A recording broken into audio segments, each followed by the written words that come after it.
po ulit ang update natin para sa lagay ng ating panahon ngayong umaga po ng April 14, 2024 na kung saan sa ngayon ay easterlies pa rin ang hangin na patuloy po na umihip dito sa ating bansa.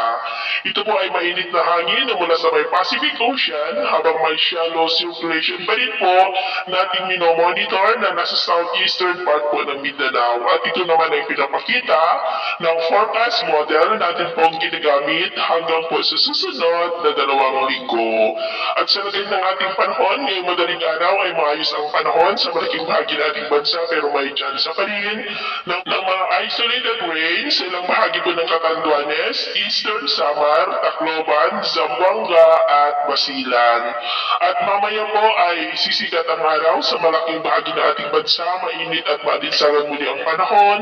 Kaya mag-ingat po tayo sa panganib na dulot ng mainit na panahon, stay hydrated po tayo at hanggat maaari ay stay indoor po tayo. Pero sa kabila ng mainit na panahon ay may tsansa pa rin ng ulang na kalangitan with isolated rain sa ilang bahagi po ng Catanduanes, Sorsogon, Eastern Samar, ilang bahagi ng Leyte, Palawan, Zamboanga at Sulu Archipelago.